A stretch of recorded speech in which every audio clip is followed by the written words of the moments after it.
Ok, que nous soyons bénis. Alors nous allons partager la parole de Dieu dans Marc chapitre 6. Mon cœur est dans la joie, mon âme frémit de joie. Marc 6, 45. Aussitôt après, il obligea ses disciples à monter dans la barque et à passer avant lui de l'autre côté vers Bethsaïda ou Capernaum, pendant que lui-même renverrait la foule. Et quand il l'eut renvoyé, il s'en alla sur la montagne pour prier. Le soir étant venu, la barque était au milieu de la mer et Jésus était seul à terre. Il vit qu'ils avaient beaucoup de peine à ramer, car le vent leur était contraire. Vers la 4e veille de la nuit, il alla vers eux, marchant sur la mer, et il voulait les dépasser. Et quand ils le virent marcher sur la mer, ils crurent que c'était un fantôme, et ils poussèrent des cris car ils le voyaient tous, et ils étaient troublés. Aussitôt Jésus leur parla et leur dit: rassurez-vous, c'est moi, n'ayez pas peur. Puis il monta vers eux dans la barque, et le vent cessa. Ils furent en eux-mêmes tous stupéfaits et remplis d'étonnement, car ils n'avaient pas compris le miracle au départ, parce que leur cœur était endurci. Amen. Amen. Voilà. Ici, Marc relate un peu l'histoire de Jean 6, bien sûr, Luc aussi en parle, Matthieu aussi en parle. Et la Bible nous dit justement que Jésus, après la multiplication des pains, il va multiplier le pain pour 5000 personnes, 5000 hommes qui étaient là. Et après la multiplication de pain, la Bible nous dit que Jésus va vouloir se rendre à Capernaum, donc littéralement avec Bethsaïda là ici. Et la Bible dit que Jésus va renvoyer la foule afin de se rendre à Capernaum de l'autre côté. Alléluia. Et vous savez ce qui est paradoxal dans ce passage? Marc conclut au verset 52, car ils n'avaient pas compris le miracle des pains parce que leur cœur était endurci. Ça veut dire quoi? Vous savez, lorsque nous servons le Seigneur, il y a des choses que Dieu permet volontairement dans nos vies, non pas parce que Dieu nous châtie, non pas parce que Dieu ne nous aime pas, mais c'est parce que Dieu nous aime. Et la Bible nous dit que Dieu châtie celui qu'il aime. Vous savez, le seul moyen qu'une personne peut te démontrer son amour envers toi, c'est lorsque il te fait faire des choses que tu n'apprécies pas forcément, mais qui concourent à ton bien. Est-ce que vous m'avez compris moi?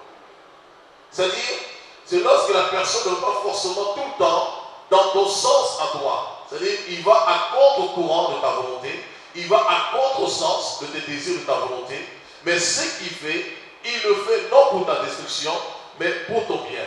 Et Marc, il nous dit ici, Jésus va permettre cette situation, cette traversée. Pourquoi? Parce que les disciples, les apôtres qui étaient avec lui, leur cœur était endurci. Donc littéralement, ils n'avaient pas compris le miracle de pain. C'est littéralement à travers ce miracle, Jésus voulait se révéler à eux comme étant le pain de vie. C'est littéralement celui qui possède Jésus, qui est le pain de vie, n'aura plus jamais faim, n'aura plus jamais soif. Vous savez, dans Ésaïe 55, au verset 1, la Bible dit: venez à moi, vous tous qui avez faim, et vous tous qui avez soif, même ceux qui n'ont pas d'argent. Donc, ça dit qu'il y en a qui peuvent acheter, et même ceux qui n'ont pas d'argent, ils peuvent venir manger et boire. Amen.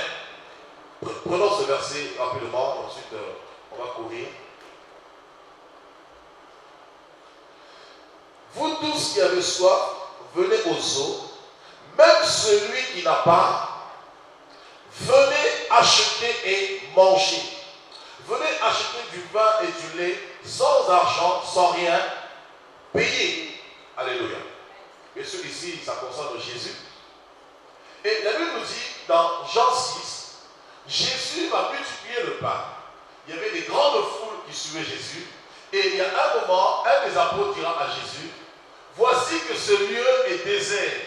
Il n'y a rien dans ce lieu, il n'y a rien à y faire dans ce lieu, il n'y a rien à y gagner. C'est vrai que nous te suivons, mais ce lieu est désert, et ce peuple qui te suit, pendant de longues heures, pendant des jours, ce peuple a faim. Et Jésus va se retourner, il va leur dire: donnez-leur à manger vous-même. Alléluia. Ça, c'est juste une parenthèse. Vous voyez que les l'évangile, il y a une réalité spirituelle et aussi une réalité physique. Vous ne pas passer votre temps à prier, prier, prier. C'est bien bon de prier, mais il y a un moment, il y a aussi là. Alléluia. Il y a un moment, il y a aussi là la réalité. Et souvent, beaucoup de chrétiens ne percent pas parce qu'ils s'attardent plus sur la prière, la prière, la prière, la prière. Et au niveau de la réalité, ils négligent la réalité. Vous savez, Dieu est équilibré. Dieu est agneau, il est aussi lion. Vous voyez un peu? Ça, c'est Dieu. Voyez? Il est justice et il est aussi amour. Vous voyez? Dieu est équilibré. Il faut un équilibre. Et Jésus dira aux apôtres, notamment Pierre, un des apôtres qui va l'interpeller, il va leur dire, donnez-leur à manger vous-même. Et la Bible nous dit dans Jean 6 que Jésus disait cela pour pouvoir les éprouver. C'est-à-dire, éprouver, veut simplement dire mettre à l'épreuve. C'est-à-dire, Dieu, à un moment, lorsque tu acceptes le Seigneur, lorsque tu suis le Seigneur, Dieu ne veut pas que tu le suives simplement pour le suivre. Et lorsque Dieu même accomplit les miracles, il n'accomplit pas les miracles pour notre plaisir simplement. Mais il accomplit les miracles pour attester son existence. Pour nous attester qu'il existe, pour nous attester qu'il est Dieu. Et les miracles sont là pour fortifier notre foi, pour nous rassurer, pour nous démontrer que Dieu existe. Parce que la Bible dit que la foi est une bonne assurance et une démonstration. Vous voyez? Donc Dieu, on ne le voit pas, Dieu est abstrait. Dès que nous parlons ici, en même temps, Dieu est là, en même temps, Dieu n'est pas là. Je m'explique. Avec mes yeux physiques, je ne vois rien, mais par la foi, Dieu est là parce que Dieu est esprit, il est omniprésent. Alléluia. Alors, Jésus leur dit, donnez-leur à manger vous-même. Et la Bible précise qu'il disait cela pour l'éprouver. Et eux, ils vont se dire, mais ce que nous avons, le peu de poisson que nous avons, le peu de poisson que nous avons ne suffirait point pour nourrir tout ce monde. C'est-à-dire que son disciple Philippe va douter de la capacité de Jésus. Or, si nous allons en profondeur, la Bible dit, le premier miracle que Jésus a opéré en présence de ses disciples, c'était dans Jean chapitre 2, c'était quoi? Le vin. Aidez-moi si je m'arrête. Il a transformé l'eau en vin. Il a transformé l'eau en vin. Et la Bible dit, le premier miracle que Jésus a opéré, c'était à Cana, dans Jean chapitre 2, et la Bible précise, c'était en présence de ses disciples. Donc, ça veut dire le premier miracle devrait normalement leur attester que Jésus n'est pas un homme ordinaire. Amen. Que Jésus est un homme extraordinaire. Mais malgré cela, ils n'avaient pas compris. Et Jésus voulait les emmener quelque part. Il voulait absolument qu'ils puissent saisir la pensée de Dieu et qu'ils comprennent qui était avec eux. Et regardez quelque chose dans Jean 6 par exemple. Après la multiplication de pain, ils vont traverser les eaux. Et lorsque Jésus va commencer à dire dans Jean 6, 58, si quelqu'un ne mange de ma chair et ne boit de mon sang, ne peut hériter le royaume de Dieu. Dans Jean 6, 66, la Bible dit, plusieurs de ses disciples se retirèrent. Voyez un petit peu. Et Jésus a posé la question aux 12. Et vous alors, pourquoi ne partez-vous pas avec les autres? Simon le fougueux, vous savez frère, Dieu peut t'ouvrir l'esprit. C'est à l'instant même. Mais ce que Dieu veut, c'est que tu ne t'attardes pas aux miracles, aux révélations. Mais ce que Dieu veut, c'est que tu sois enraciné en lui. Amen. Un homme enraciné en Dieu, un homme bétonné en Dieu, un homme fondé en Dieu, il ne marche plus par la vue, il marche par la foi. Ça veut dire quoi? Que mes yeux voient, que mes yeux ne voient pas. Moi je sais une chose, c'est que mon Dieu est vivant. C'est pourquoi 2 Corinthiens 5, 7 nous dit, nous ne marchons pas par la vue, mais nous marchons par la foi. Simon va avoir la révélation. Nous savons que tu es le Christ. Non seulement que tu es le Christ. En plus, quand on dit le Christ, c'est un article défini. On aurait pu dire un Christ, comme Jean dira. Vous avez appris qu'il y a plusieurs Christ parmi vous. Mais là, Simon dit, nous savons que tu es le Christ. C'est-à-dire, le Christ ici, en grec, donne Christos. Christos veut dire oint ou le messager. C'est-à-dire, lorsque Dieu dit mon oint, voyez, mon oint que j'ai choisi, littéralement, c'est Christ qui l'a choisi. Donc, les apôtres avaient réalisé que Jésus était le Christ. Mais Dieu ne veut pas que tu réalises simplement qu'il est Dieu. Il s'en fiche de cela. Mais ce qu'il veut, c'est que tu puisses prendre part à sa vie. Parce que la Bible dans Jacques chapitre 2, même les démons qui n'ont pas part à la vie de Dieu, ils croient que Dieu existe. C'est vrai ou c'est faux? C'est vrai. Vous voulez que je le dise? On croit. Vous voulez que je le dise? On l'a déjà lu. La Bible dit, même les démons croient en Dieu. Amen. Et Et il tremble. dans Jacques 2. Mais la seule différence entre toi et les démons, c'est qu'eux, ils ne peuvent plus s'approcher de Dieu. C'est-à-dire, leur sort est réservé. Mais toi, tu peux encore t'approcher de Dieu. Tu peux vivre la vie de Dieu. Tu peux prendre part à l'œuvre de Dieu. Tu peux travailler avec Dieu. La Bible dit dans 1 Corinthiens chapitre 3, nous sommes ouvriers avec Dieu. Donc tu peux œuvrer avec Dieu. Tu peux collaborer avec Dieu. Chose que les démons ne peuvent faire. Alors il va les éprouver ici. Et quand c'est fini, la Bible nous apprend la marque ici que malgré ce miracle, ils n'avaient pas compris ce miracle. Pourquoi? Parce qu'ils étaient incrédules. Le problème de ces personnes, c'était quoi? Leur problème n'était pas tellement le fait que Jésus soit Dieu sur la terre, ou que Jésus, comment ça s'appelle, ait toute puissance. Mais leur problème à eux, c'est quoi? Ils regardaient leur intérêt. Bon, maintenant, cet homme qui est là, quelle position chacun d'entre nous peut avoir à ses côtés? Au lieu de comprendre d'abord qui est avec eux, mais leur souci était de savoir qui sera le plus proche de lui. Rappelez-vous dans, comment ça s'appelle, dans Matthieu 20, la Bible nous dit, les deux fils de Zébédée, Jacques et Jean, vont voir leur mère qui s'appelle Marie.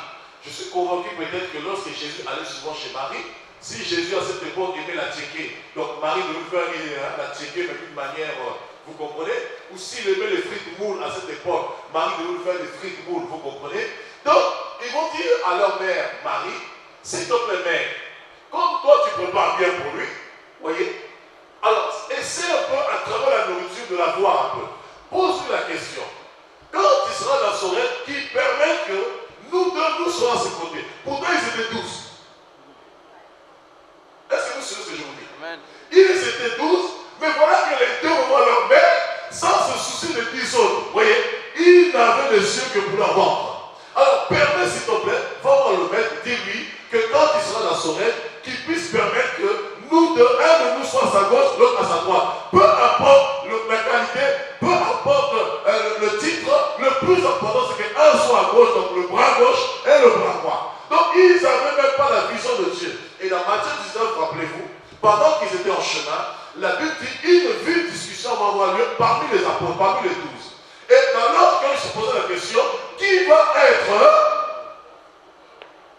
vous ne me suivez pas, j'arrive. Le plus grand. Qui va être le plus grand? Donc, c'est-à-dire leur souci n'était pas de savoir qui est Jésus pour pouvoir profiter de la grâce et le servir correctement, mais leur souci était leurs intérêts personnels. Et beaucoup de gens passent à côté de la grâce de Dieu. Beaucoup de gens ne saisissent pas la pensée de Dieu parce qu'ils s'approchent de Dieu, ils ne cherchent pas à comprendre qui est Dieu. Ils ne cherchent pas à saisir la dimension de Dieu. Ils ne cherchent pas à saisir la grandeur de Dieu. Mais tout ce qu'ils veulent, c'est recevoir de Dieu. Parce que tu peux recevoir de Dieu pendant un temps, oui. Mais le don que tu reçois, ce n'est pas ce qui va te sauver. Rappelez-vous, Jésus dira, plusieurs me diront, Seigneur, Seigneur, n'avons-nous pas, dans Matthieu 54, n'avons-nous pas. Je leur dirai ouvertement, retirez-vous de moi. Alléluia. Amen.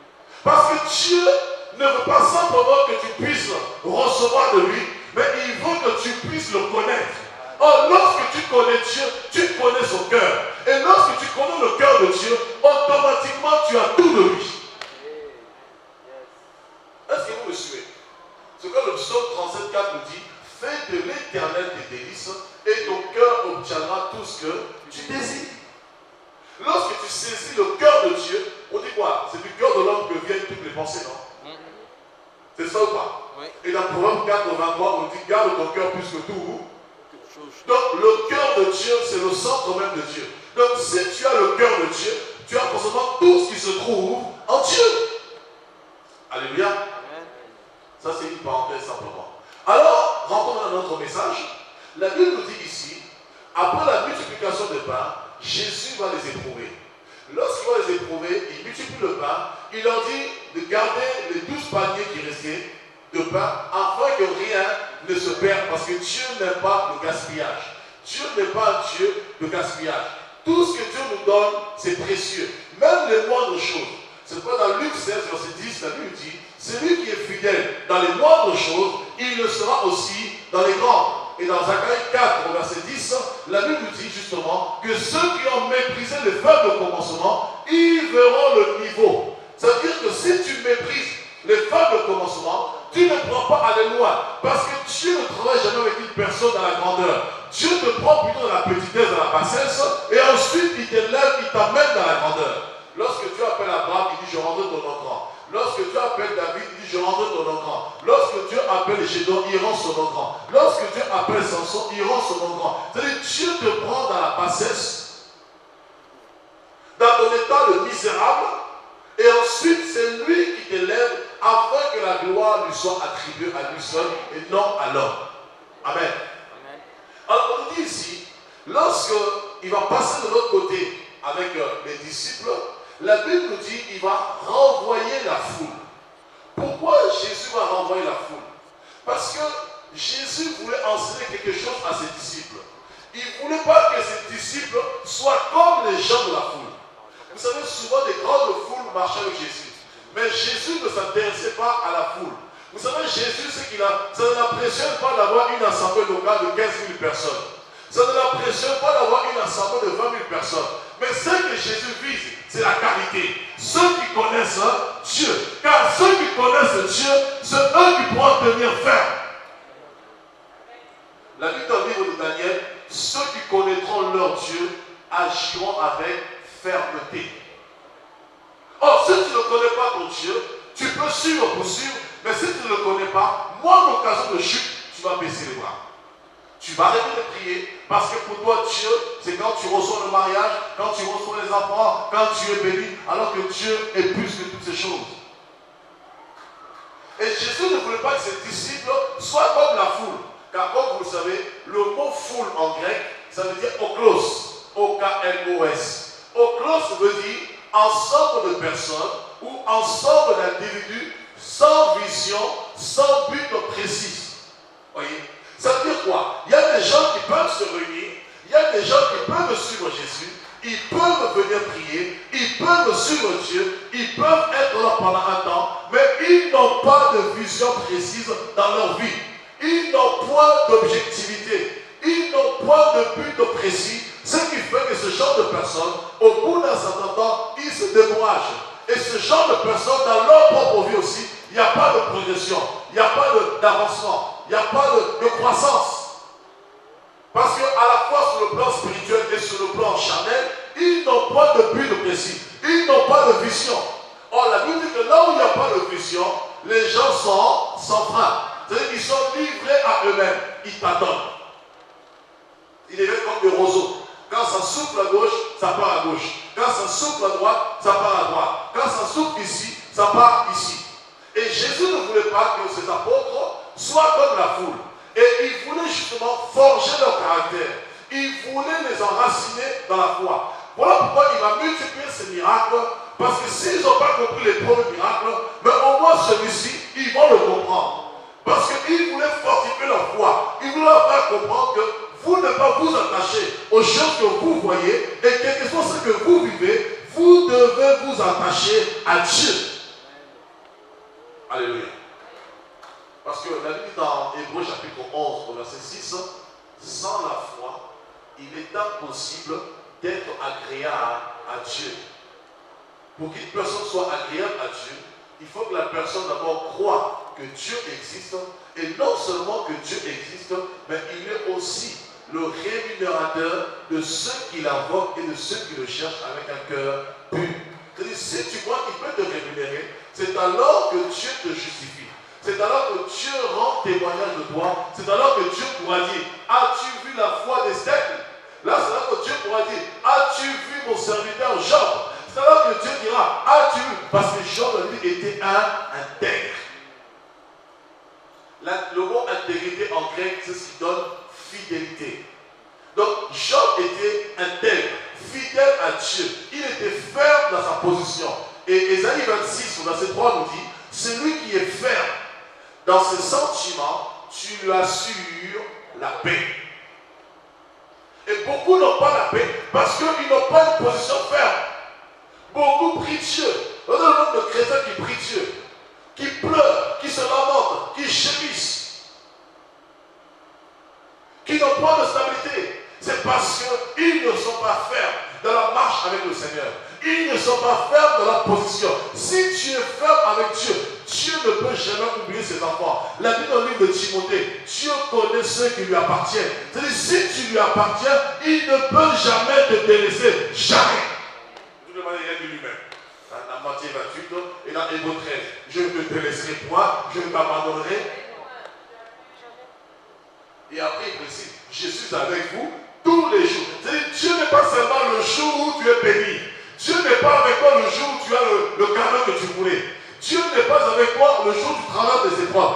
Dieu est avec toi à chaque seconde, à chaque minute, à chaque heure, à chaque jour, à chaque temps, à chaque saison. Dieu est toujours avec toi. Que tu le vois, que tu ne le vois pas, il est toujours à tes côtés. Je veux dire à quelqu'un, tu n'es pas seul. Tu as toujours un garde du corps avec toi. Les hommes peuvent avoir des chiens méchants. Vous savez, vous allez des fois dans les maisons, vous voyez les macarons là, chien méchant. Tu arrives dans le chien, mais il est fatigué. Oh, qui a jamais vu ça? C'est marqué chien méchant. Tu arrives, tu vois le chien, mais il est fatigué. Tu donnes un cerveau, c'est fini.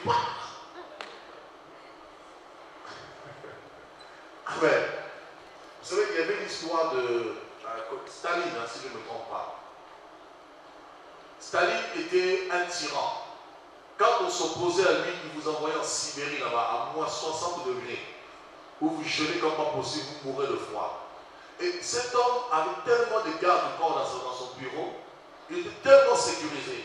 Et un jour, il était dans son bureau, pendant qu'il était dans son bureau, devant sa maison, il y avait les gardes du corps. Devant la porte de son bureau, il y avait les gardes du corps, sans oublier les chiens méchants.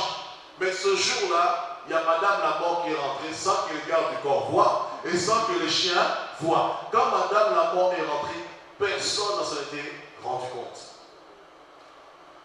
C'est seulement quelques jours après, quand il était dans son bureau, il n'aimait pas qu'on le dérange. Donc personne ne pouvait rentrer dans son bureau. Alors un des officiers qui était là, il voit qu'il n'y a rien qui change. Le temps passe, il n'y a pas de mouvement, il n'y a rien. Il dit, je prends le risque. S'il m'envoie en Sibérie, c'est pas grave, j'irai en Sibérie. Mais moi, il faut que je vérifie qu'est-ce qui se passe à l'intérieur. Et quand l'officier rentre à l'intérieur de son bureau, il voit le monsieur complètement mort. Donc ça veut dire quoi? Tu peux avoir les meilleurs gardes du corps au monde. De toutes les manières, on n'est même pas loin. Depuis que l'ONU existe, il n'y a pas la paix sur la terre. Vous comprenez? Amen. Depuis que l'ONU existe, il n'y a pas la paix sur la terre. Parce qu'il ne peut pas avoir la paix sans le prince de paix. Et je vais dire à quelqu'un que tu marches avec le prince de la paix. C'est lui qui rassure ton âme. C'est quoi David a dit? L'Éternel est mon berger. Il est le gardien de ton âme. Il te rassure chaque jour. Il te soutient chaque jour. Là où toi tu ne vois point, lui il voit. Là où tu n'entends pas, lui il entend. Quel que soit ce qui se passe autour de toi, il est toujours là pour veiller sur toi. C'est pourquoi il est écrit, l'ange de l'Éternel campe autour de ceux qui le craignent pour les arracher. Danger. Je veux dire à quelqu'un ici, quel que soit le danger qui te menace, tu ne mourras pas. Amen. Quel que soit le problème que tu traverses, tu ne mourras pas. Amen. Quelle que soit la situation dangereuse que tu peux vivre, tu ne mourras pas. Je te témoigne la dernière fois, j'étais avec mon fils Jérémie dans la voiture. On a fait la prière le mercredi. Juste avant d'arriver à la maison, il parlait avec sa mère au téléphone derrière. Il était attaché avec sa ceinture. On était à 70 km/h. Et comme ça gelait un petit peu, la voiture a glissé. Mais c'était plus que glissade. J'ai vraiment senti que la voiture a été poussée. C'est comme si on avait propulsé la voiture. Et quand la voiture est partie, la voiture l'a tapé à gauche, elle a tapé à droite. Mon fils criait, j'étais assis. Et pendant qu'il parlait, pendant qu'il criait sa mère à mon retour, moi j'étais assis. J'ai dit, Satan, moi tu t'es trompé l'adresse. Tu vas toucher la voiture, mais moi tu ne me toucheras jamais. Parce qu'il n'y a qu'une seule personne qui a le dernier mot sur ma vie. C'est celui que je sers. Et tant qu'il ne m'a pas dit ton heure n'est pas arrivée, mon heure continuera ici-bas. Amen. Jésus était venu, il a vu la voiture, il a dit, mais c'est pas possible. Le dépanneur, quand il est venu, les policiers sont venus, il dit, c'est vous qui étiez là-dedans. Je dis, c'était moi. Il dit, est-ce que vous croyez en Dieu? Je dis, oh, moi j'ai la foi, je ne crois pas. Moi j'ai la foi. Vous comprenez ce que je veux dire? C'est-à-dire, quel que soit le danger, même si l'avion vient à disparaître, il amène à l'existence les choses qui n'existent pas comme si elles existaient. L'avion disparaît, comme je suis dedans, mon temps n'est pas fini. L'avion va réapparaître. Amen. Frère, c'est un problème de foi. C'est un problème de comment est-ce que tu connais ton Dieu? Laisse la nourriture de côté. Commence à réaliser la grandeur de ton Dieu. Oh, attention, sorte de turbulence. Ah non. Tu voyageras en paix, car l'Éternel veille sur ton départ et il veille sur ton arrivée. Tant que Dieu veille sur moi, turbulence ou pas turbulence, je suis dans la paix. Pendant les turbulences, j'ai l'onction du ronflement. Tu vois, waouh.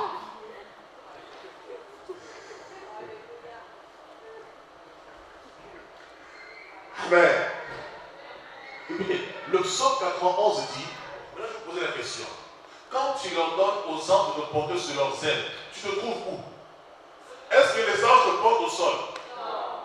Donc pour qu'ils te portent sur leurs ailes, il faut que tu sois dans la hauteur. Donc avant même que les avions soient créés, Dieu savait que les avions allaient venir. Dieu savait que tu allais voyager dans les nations pour la mission. Donc il a produit aussi des anges en aviateurs. Amen.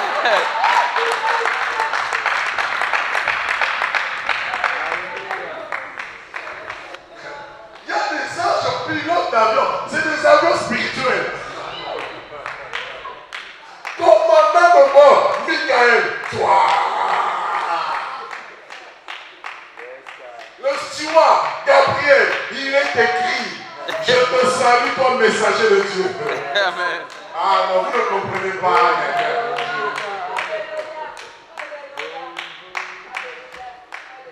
Amen. Amen.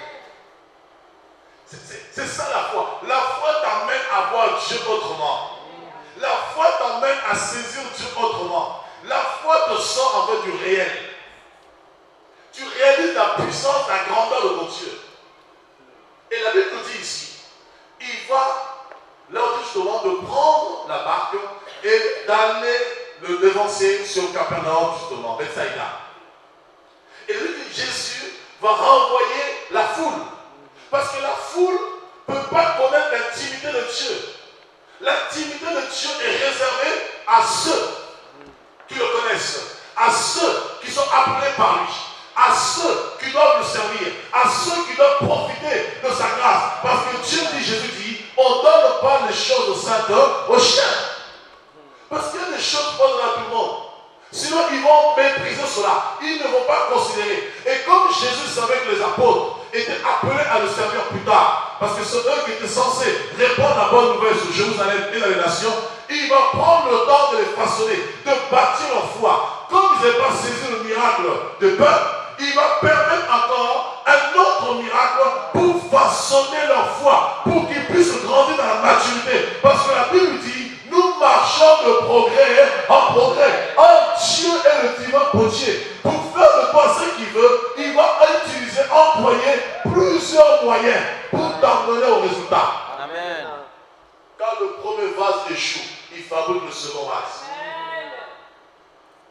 Je veux te dire, quand tu es appelé de Dieu, même s'il a dit que tu as échoué, mais la finalité, tu n'échoueras pas. Parce que Dieu ne te voit pas dans l'alpha, mais Dieu te voit dans son œuvre achevée. Il te voit dans l'oméga. Donc je veux te dire une chose, même si aujourd'hui tu n'as pas réussi, même si aujourd'hui tu as échoué, même si aujourd'hui tu as perdu, même si aujourd'hui tu es fatigué, Dieu te voit dans la force, Dieu te voit dans le succès, Dieu te voit dans la réussite, Dieu te voit dans le 7e jour et Dieu se reposera. Amen. tu es dans le repos de Dieu. Le repos de Dieu, c'est l'œuvre achevée de Dieu. Ce que tu vis là, c'est juste un match, c'est un film. Ce que nous vivons, c'est un film. Mais la fin du film est déjà arrêtée. Alors, il va les renvoyer et ils vont prendre la barque. Mais regardez ce qui est bizarre. Jésus les envoie, au lieu que lui-même marche devant eux, au lieu que lui-même soit avec eux, qu'est-ce qu'il fait? Il se retire. Il se retire d'eux. Il parle, il reçoit le message. C'est Jésus qui parle. Il dit, allez à l'autre bord. Il dit, passez de l'autre côté. Il donne le message et lui-même se retire. Et lorsqu'il se retire, il fait silence. Ça, c'est les techniques de Dieu. Frère, vous savez, combien de personnes ont reçu un message de la part du Seigneur? Combien de personnes ont reçu une parole de la part du Seigneur? Combien de personnes ont reçu une prophétie de la part du Seigneur? Combien de personnes à qui Dieu s'est révélé? Mais le temps passant, ils ne voient rien. Et ce qui est bizarre, c'est qu'au moment où Dieu t'a parlé et les épreuves que tu traverses, tu ne vois plus Dieu. Il se fait rare. C'est comme un silence qui se fait entendre. Tu ne vois plus rien, tu ne sens plus rien. Tu as même l'impression que Dieu n'existe plus. Dis à ton voisin, c'est les méthodes de Dieu. C'est les méthodes de Dieu. Écoutez, c'est comme un entraîneur. Un entraîneur, quand il entraîne l'équipe de foot, il a ses techniques. Et ça, c'est les techniques de Dieu, c'est la méthode. Il vient d'abord, il te donne la parole. Il te dit, mon fils, tu accompliras telle chose. Mon fils, va à l'autre bord. Mon fils, fais ceci, fais cela. Qu'est-ce qu'il fait maintenant? Il se retire. Mais sauf que quand Dieu se retire, je veux dire à quelqu'un, quand Dieu se retire, c'est pas pour t'abandonner. Pourquoi? C'est lui-même qui a parlé et c'est lui-même qui va accomplir. Toi, tu n'es qu'un instrument. Et quand il fait silence, il se retire, c'est parce qu'il est en train de préparer les choses qui concourent à ton bien. Il est en train de chemin lui-même. Il est en train de prier. Il est en train d'intercéder. Pendant qu'il prie, lui-même prépare le chemin pour toi. Il ferait le chemin pour toi pour que tu rentres dans l'accomplissement de son œuvre achevée. Amen. Regardez ce qu'il fait. Quand Jésus se retire, il va où? Dans la prière. Regardez.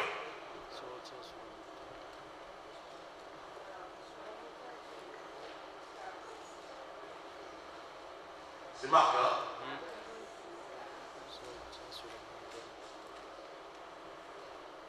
Aussitôt après, il obligea ses disciples à monter dans la barque et à passer avant de l'autre côté. Dis à ton voisin, il obligea. Je veux te dire une chose. Si Dieu t'a appelé, il va t'obliger à faire des choses que tu n'as pas envie de faire. Dieu t'obligera à faire ce que tu n'as pas envie de faire, ce que tu n'aimes pas. Dans Jean chapitre 21, au verset 16, Jésus dira à Simon-Pierre, lorsque tu étais jeune, tu faisais ce que tu voulais, tu allais où tu voulais. Mais quand tu seras plus vieux, un autre te descendra, tu étendras tes mains et il te conduira là où tu ne voudras pas forcément. Ça veut dire quoi? Il y a un moment dans ta vie, que tu le veuilles ou pas, parce que Dieu veut agir dans ta vie, il va t'imposer sa volonté. C'est pourquoi dans Gethsemane, Jésus disait dans Matthieu 26, Père, toutefois, non. Pas ma volonté, mais ta volonté. Dans la prière dominicale, dans Matthieu 6, 9, Jésus dit aux apôtres, voici comment vous devez prier. Notre Père qui est aux cieux, que ton nom soit sanctifié et que ton règne. En fait, quand on parle du règne, d'abord c'est l'autorité de Dieu, mais par-dessus tout, le règne, quand on dit que ton règne vienne, c'est-à-dire que ta volonté se manifeste. C'est-à-dire que ta volonté personnelle, charnelle, doit mourir pour que la volonté, la vision de Dieu se manifeste en toi. Or, beaucoup de gens servent Dieu, mais ils ne veulent pas voir la vision de Dieu s'accomplir. Ils ne veulent pas voir la volonté de Dieu. Ils étouffent la volonté de Dieu au profit de leur propre désir. C'est pourquoi beaucoup leur vie n'est pas efficace. C'est pourquoi beaucoup leur vie n'est pas transformée. Parce que la chair est toujours là pour réclamer ses propres désirs. Il y a la volonté de ton âme et la volonté de ton Dieu. Et la volonté de Dieu doit aller au-dessus de ta volonté. C'est pourquoi Jean-Baptiste a dit que je diminue et que lui croisse. Amen. Lorsque tu diminues, ça dit que tu meurs par rapport à ta volonté. On dit il va les obliger malgré eux. Mais regardez ce qui est bizarre. La foule, il n'oblige pas. Il renvoie la foule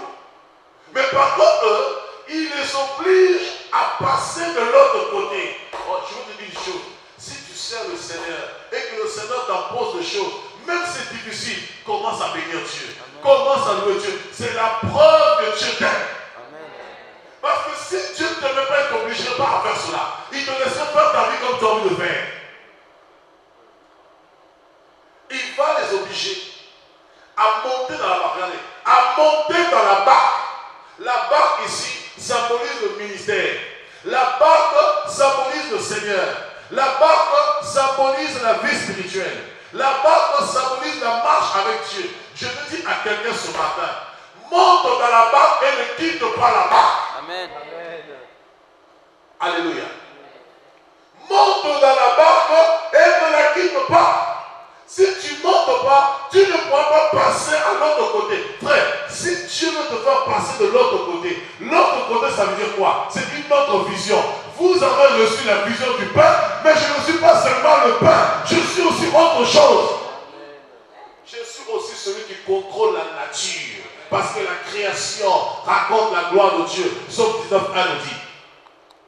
Parce que Dieu ne veut pas que tu aies seulement une vision de Dieu. Écoutez, si Dieu permet, nous allons parler de croix seulement. Crois seulement quoi? Mais vous allez voir la prochaine fois si Dieu le permet. Crois seulement que Dieu est celui que tu veux qu'il soit. Vous comprendrez après. Dieu ne veut pas que tu aies seulement une vision de El Shaddai. Parce qu'il n'est pas seulement El Shaddai. Dieu est multifacette. Donc à chaque fois, il va te conduire pour que tu découvres cette multifacette. Que tu découvres à chaque fois que lundi, il peut être Jehovah Jireh. Que mardi, il peut être El Shaddai. Que mercredi, il peut être Adonai. Que jeudi, il peut être Yahvé Nissi. Que vendredi, il peut être Yahvé Shammah. Donc il est multifacette. Si tu t'arrêtes seulement au pain, frère, tu ne vas plus jeûner. Tu vas plus prier. Tu vas faire un excès de temps comme pas possible. Tu vas manger. Donc il y a un moment, il faut stopper le pain pour dire maintenant, on passe à autre chose. Alléluia. Et nous, on n'aime pas. Quand on découvre une facette de Dieu, on ne veut plus bouger. Regardez Élie. Élie, c'est un homme puissant. Il peut faire tomber le feu du ciel. Et il était habitué au feu. Tu as dit, oh, là c'est dangereux. Lui, s'est habitué au feu. C'est-à-dire, le jour où je ne le mets pas par le feu, il va croire que je n'existe plus. Et Élie, un grand prophète, il s'est fait avoir. Lorsqu'Élie va fuir, comment ça s'appelle, Jézabel, il se retrouve dans cette grotte, il va chercher Dieu par le feu. Il voit le feu, il dit, oh, par le Dieu d'Israël. Et lui qui avait rien. Il dit, oh, attends, c'est pas possible, j'ai invoqué le feu. Quand il y a le feu, Dieu est là. Hein?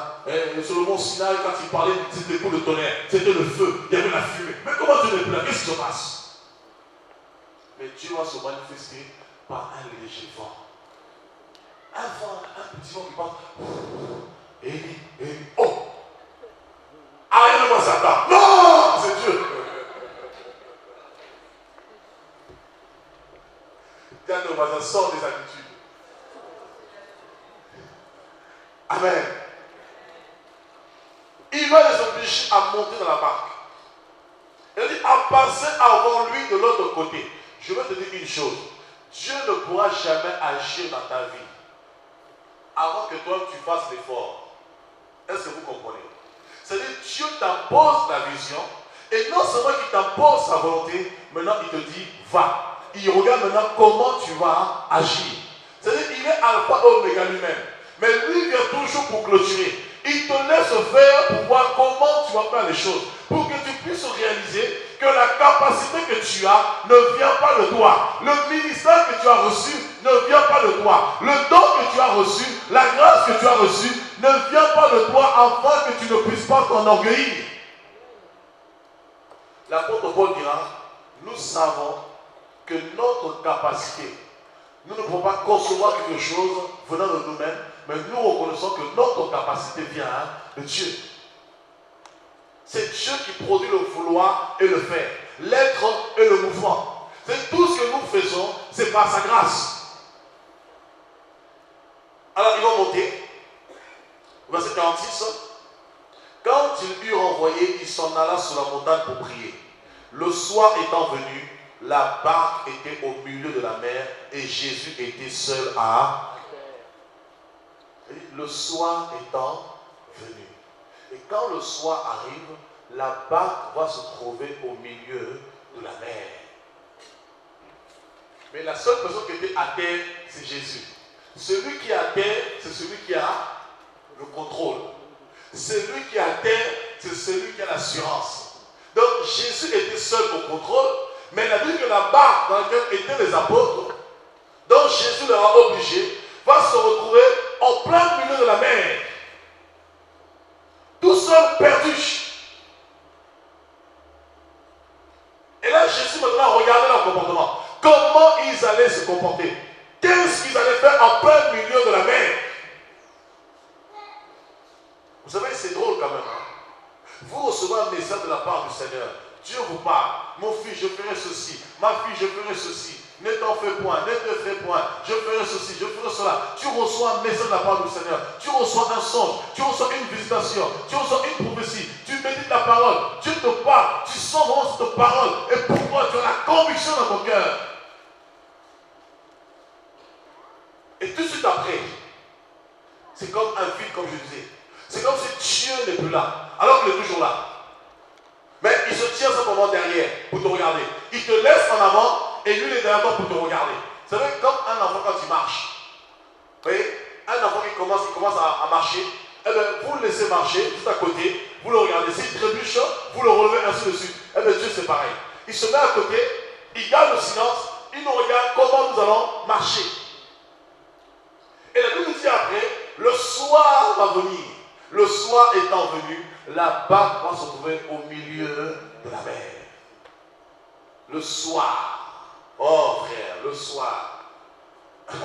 Quand le soir arrive, le soir c'est quoi le soir? C'est le temps qui est passé.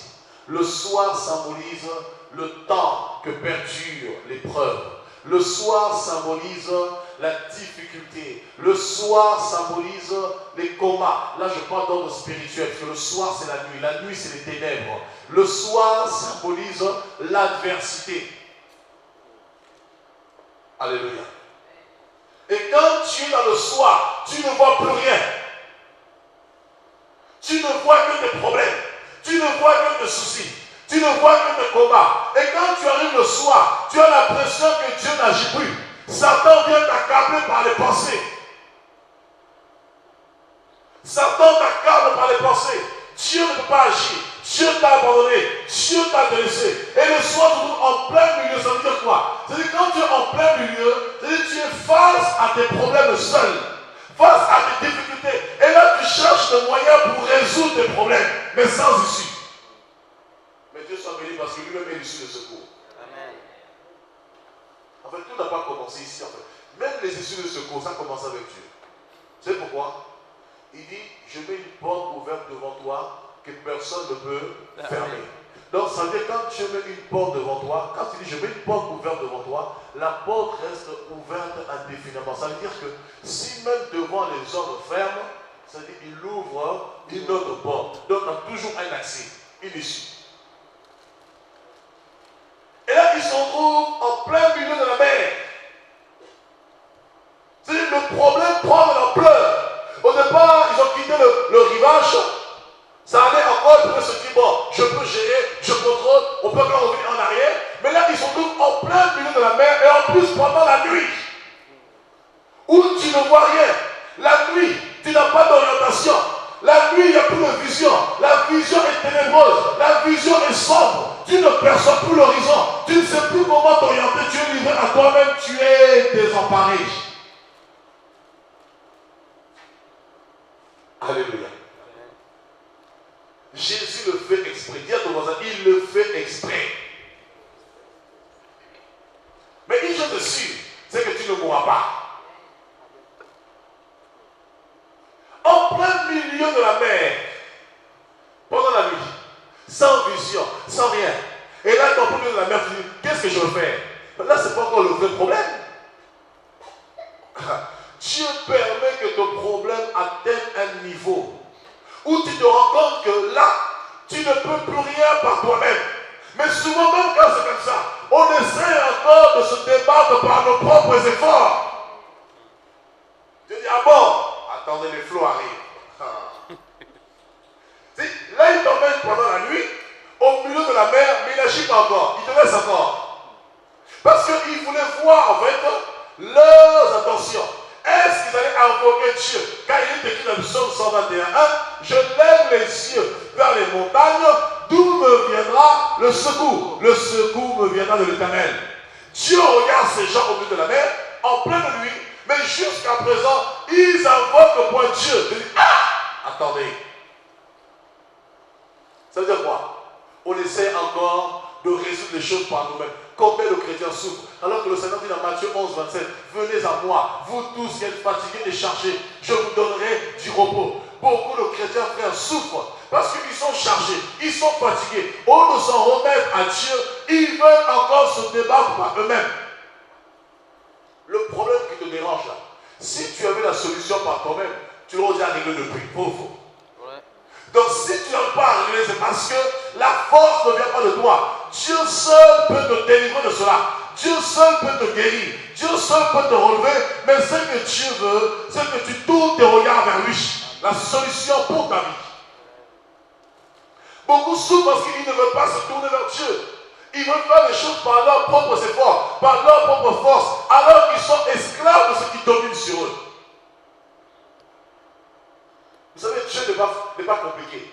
Il est soumis à sa parole. Il dit, venez à moi, vous tous qui êtes fatigués et chargés, et je vous donnerai du repos. C'est-à-dire quoi? Tant que tu n'es pas encore fatigué, tant que tu n'es pas encore chargé, il te laisse faire. Jusqu'à ce que tu vois bien te fatiguer, et là maintenant tu pourras te dire, Seigneur, me voici. Ils se retrouvent au milieu de la mer, complètement désemparés, désorientés, livrés à eux-mêmes. Vous savez, frère, quand on sert le Seigneur, il y a des moments comme ça dans nos vies, dans notre marche, où on se sent seul, on se sent complètement désemparé. C'est comme s'il n'y a plus d'issue. C'est comme si le problème a atteint tellement un degré, ce paroxysme, qu'on ne pourra plus s'en sortir. Nous sommes tellement accablés par rapport à nos problèmes, nos difficultés, qu'on a l'impression que même Dieu ne pourra pas agir. On a l'impression que Dieu nous a complètement délaissés, complètement abandonnés, qu'il n'agit plus, qu'il n'entend plus nos prières. Mais malgré cela, Dieu voit. Malgré le fait que c'était au plein milieu de la mer, Dieu voyait. Mais la Bible dit dans Ecclésiaste 3, il y a un temps pour toutes choses. Il y a un temps pour pleurer et il y a un temps pour... Ah oui, il y a un temps pour tout. Il y a un temps pour l'épreuve et il y a un temps pour la délivrance. Il y a un temps pour la maladie, il y a un temps pour la guérison. C'est comme ça que Dieu opère. Mais une chose est sûre, quelle que soit l'épreuve, quelle que soit la maladie, ça ne te mènera point à la mort, comme dans Jean 9. Cette maladie ne mène pas à la mort, mais c'est pour que les œuvres de Dieu soient manifestées. Je veux dire à quelqu'un ici, quel que soit ce que tu peux traverser, quelle que soit la maladie, quelles que soient les difficultés, quel que soit le problème, quelle que soit la demande que tu as faite au Seigneur, je veux te dire ce matin, tu ne mourras pas, tu vivras, mais Dieu permet ces épreuves, ces combats, ces difficultés pour que ces œuvres soient manifestées dans ta vie, afin que lorsque tu verras cela, tu le glorifieras. Amen. Alléluia. Parce que s'il y a une personne qui va glorifier Dieu sur la terre, ce n'est pas les oiseaux, c'est toi. Alors pour que Dieu le glorifie, il faut qu'il permette les épreuves. C'est quoi dans Ésaïe 45, verset 7, la Bible dit, Dieu permet les ténèbres, il crée les ténèbres, il crée l'adversité, il crée les combats, il crée les difficultés pour se glorifier. Alléluia. Dieu veut se glorifier dans ta vie. Mais il faut que tu acceptes. Et pour se glorifier dans ta vie, lorsque tu es incrédule, lorsque tu ne comprends pas, il va t'imposer sa volonté. Parce qu'il t'aime. Et on nous dit après, au verset 48, il vit, dis à ton voisin, il vit. Dis à ton voisin, il voit. Écoutez, Jésus dit dans Matthieu 6 là-bas, tous vos cheveux sont comptés. Je vais dire une chose. Toi qui vas chez Franck Provost ou Provost, toi qui vas chez Jacques Dessanges, même Jacques Dessanges ou Franck Provost, qui te coupe les cheveux, il ne sait pas le nombre de cheveux que tu as. Mais Jésus qui t'a créé, il connaît le nombre de cheveux que tu as. Même un cheveu qui tombe à terre, il le soustrait. Il est celui qui voit une fourmi toute noire sous une pierre noire pendant la nuit et dans la Bible. va comprendre. Alléluia. Donc, c'est-à-dire, même si tu es dans la fosse, il te voit. Écoutez, David a dit, même si je marche dans la vallée de l'ombre de la mort. Vous savez c'est quoi la vallée de l'ombre de la mort? Qui sait c'est quoi? C'est là où il y a les morts. Je pose une question. La vallée de l'ombre de la mort, c'est quoi? C'est là où on met les morts. Qui peut me répondre? Non. D'accord. Qui peut me répondre? La vallée de l'ombre de la mort, c'est quoi? Les problèmes, les difficultés, l'adversité. Qui peut me répondre? La vallée de l'ombre de la mort, c'est quoi?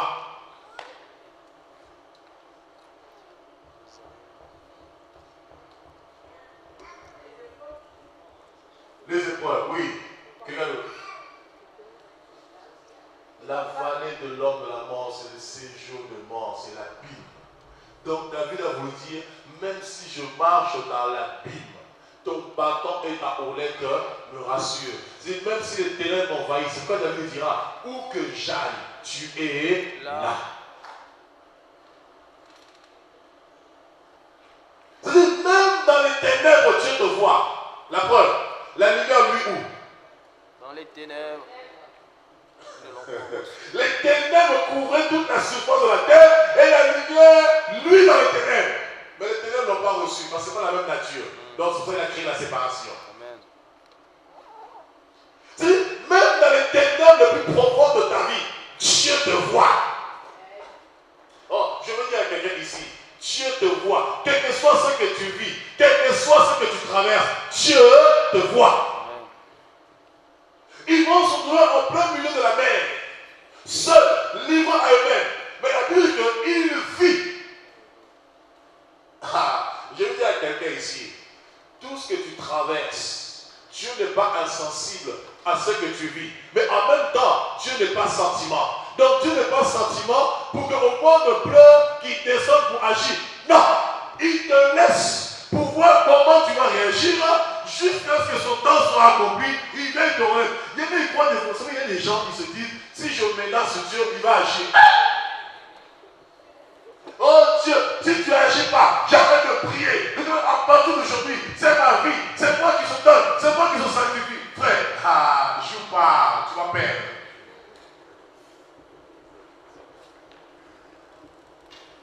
Il y en a qui lancent des ultimatums à Dieu. Si tu ne fais pas, je te donne tu lui donnes une semaine. Chrétien, on est fort. Dieu, je te donne une semaine. Si au bout, là je rentre en jeûne et prière. En plus, c'est toi qui décides. C'est même pas lui qui t'a dit, tu rentres en jeûne et prière. C'est quand c'est comme ça, qu'est-ce que tu fais? Il te laisse rentrer en jeûne et prière. Et quand tu sors de là, il te dit 40 jours. Parce que là, c'était le jeûne et prière à toi. Ce n'était pas sa volonté, c'est ta volonté. Tu sors de là et tu dis, bon, ok, toi tu as fini ton temps. Maintenant, c'est mon temps. Moi, maintenant, je te donne 40 jours. Oh, mais je viens de prier. Ah, mais tu veux voir le résultat. Tu donnes une semaine. Si au bout d'une semaine, tu n'agis pas, Seigneur, moi, j'arrête de prier. Moi, j'arrête de tout. J'abandonne. Mais frère, si tu abandonnes, c'est toi qui es perdant. Parce que tu ne seras pas ce que Dieu veut que tu sois. Et même si tu abandonnes, toi, tu seras malheureux. Écoutez, je vous dis une chose. Quelqu'un qui a connu le Seigneur et qui abandonne le Seigneur, c'est la personne la plus malheureuse sur la terre. Vaut mieux pour elle de ne pas avoir connu le Seigneur. C'est ça. Parce qu'il y aura un vide. Tu vas te sentir sale. Il y aura un vide. Tu ne pourras plus vivre parce que Dieu est même l'essence de ta vie. Il est celui qui donne un sens à ton existence. Dieu est ta vie. Jésus dit, je suis le chemin, la vérité, la vie. Si tu reçois Dieu, tu reçois la vie. Oh Seigneur, si tu ne veux pas ça, moi je ne fais pas la prière. On donne vraiment des conditions. On le conditionne. Comme si Dieu était notre ami, qu'on va téléviser comme on veut. Seigneur, je décide, Seigneur, je fais. Maintenant, je te pose la question. Dans ce que tu fais, où est la volonté de Dieu? Dieu n'est pas sentiment. Dieu est amour, mais Dieu n'est pas sentiment. Dieu peut te laisser, tu pleures, jusqu'à vider toutes les larmes de tes yeux. Quand tu as fini de dire,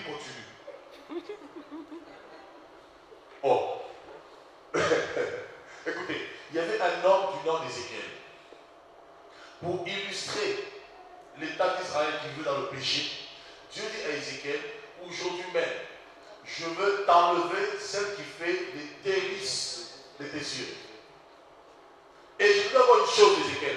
Non seulement je veux tuer ta femme, mais deuxièmement, tu ne pleures pas. Troisièmement, il n'y aura pas de deuil dans ta maison. Et quatrièmement, tu vas prêcher. Dites-moi un peu, soyez honnête. Soyez un peu honnête. Vous avez compris ce que je vous dis, non?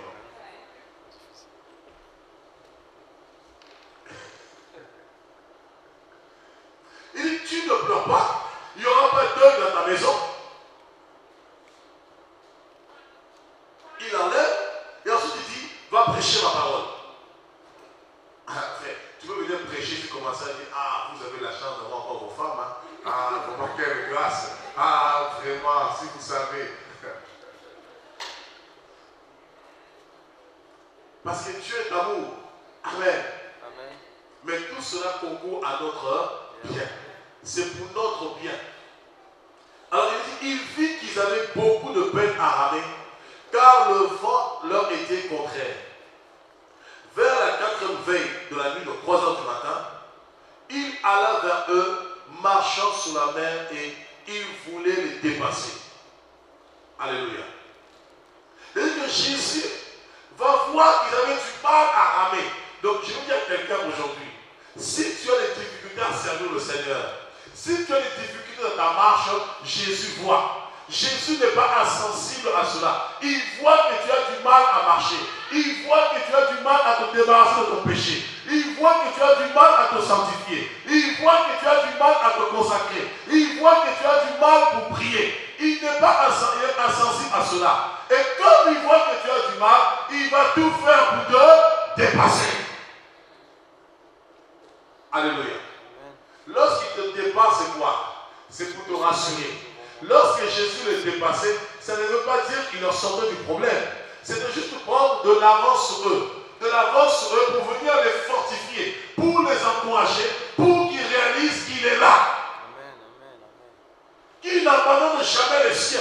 Qu'il n'abandonne jamais ses enfants. Quel que soit le problème, qu'il vente, qu'il pleuve, qu'il neige, Dieu n'abandonne jamais ses enfants. Et il n'y a aucun problème qui soit impossible à résoudre.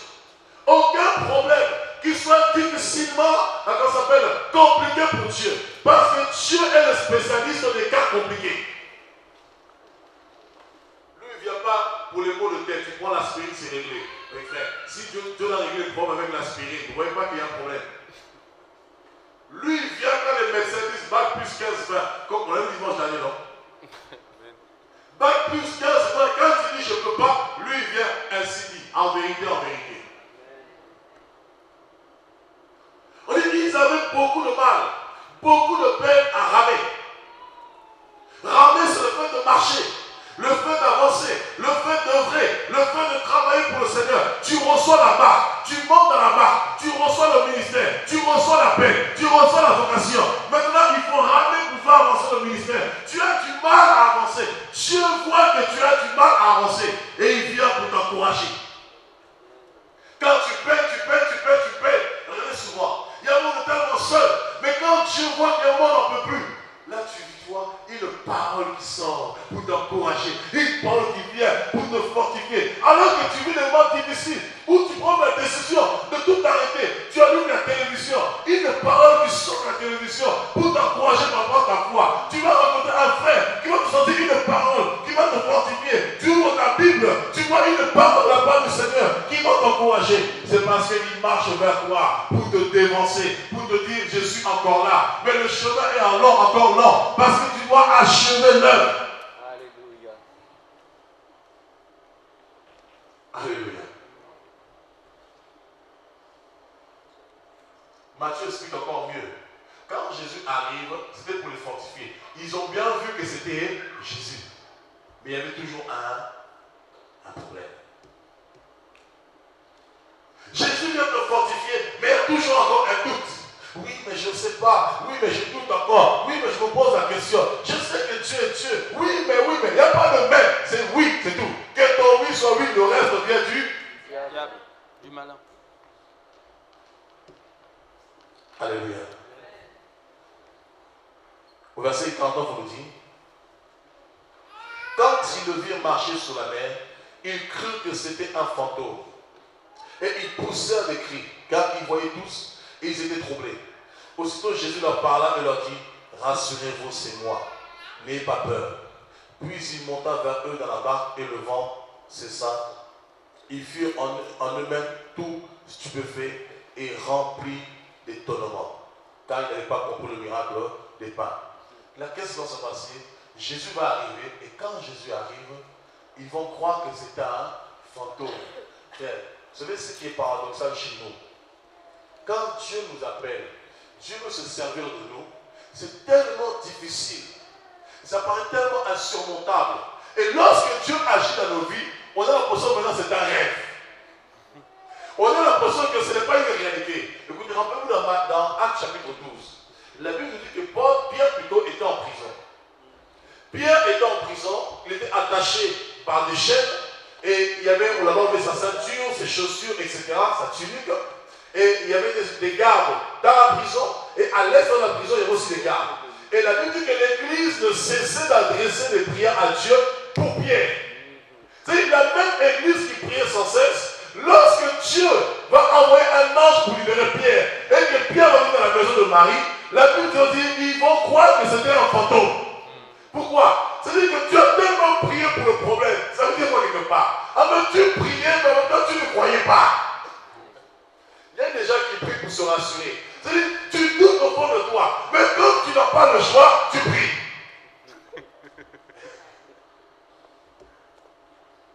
Amen. Vous avez déjà, ils vont prier.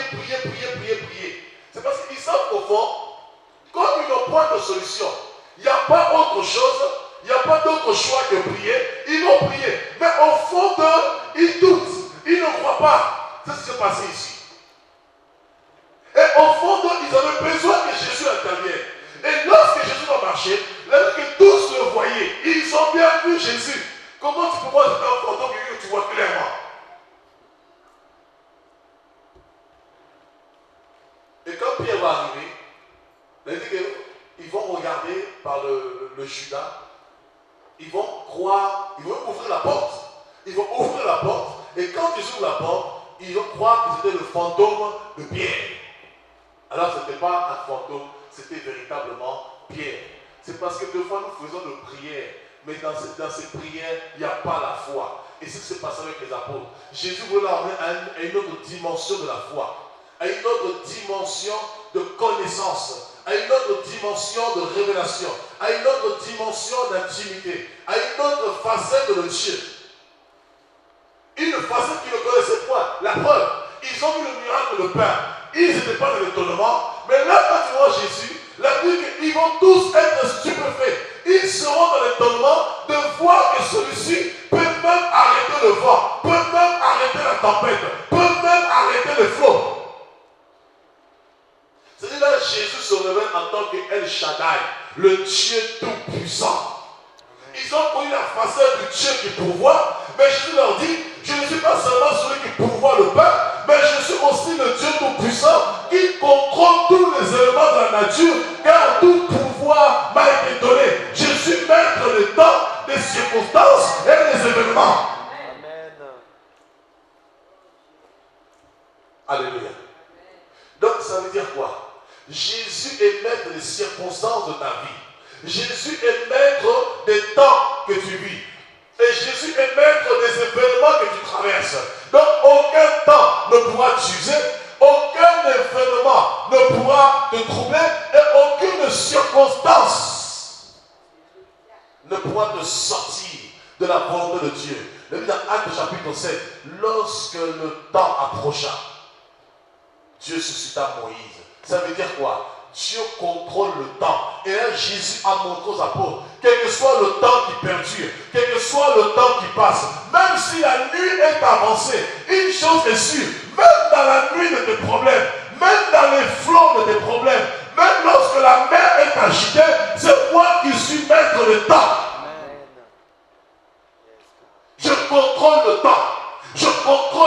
l'environnement. Je contrôle les circonstances de ta vie. Et quand tu comprends cela, tu comprendras que tu n'auras plus à avoir peur de quoi que ce soit. Tu comprendras que Dieu, quoi qu'il t'arrive, c'est Dieu qui le permet. Quel que soit le malheur que tu vis, quelle que soit la souffrance que tu vis, car la lamentation de Jérémie nous dit, les maux et les biens viennent de Dieu. Donc rien ne peut t'arriver sans que l'éternel Dieu soit au courant et que par-dessus tout, sans que lui-même l'ait permis. Lorsque le diable a attaqué, comme ça s'appelle Job, c'est Dieu qui avait permis à Satan d'attaquer Job. Alléluia. Dieu a permis à Satan d'attaquer Job. Donc Dieu ne permettra jamais que le malheur n'empêchera jamais le malheur de t'atteindre. Mais une chose est sûre, à travers ce malheur, il va t'enseigner une facette de sa personne. À travers ce malheur, il va t'emmener à une dimension de la foi. À travers ces épreuves, ce combat, il va fortifier ta foi. À travers les circonstances, il va forger ton caractère, le caractère d'un homme de Dieu, d'une femme de Dieu, qui ne recule pas devant les épreuves, mais qui affronte les épreuves. Amen. Parce que l'Apocalypse, dehors les lâches. Les lâches, c'est ceux qui devant les épreuves baissent les bras. Ceux qui devant les combats abandonnent. Ceux qui devant les difficultés reculent en arrière. Ceux qui devant le temps, ils s'usent. Mais malgré le temps, on ne s'use pas. La Bible dit, bien que Abraham était usé de corps, il crut en celui qui a fait la promesse. Même si le corps est usé par le temps, mais comme je crois que c'est Dieu qui m'a parlé, et que c'est Dieu qui est maître le temps et les circonstances, il agira. C'est la raison pour laquelle il fut justifié et devenu père d'une multitude.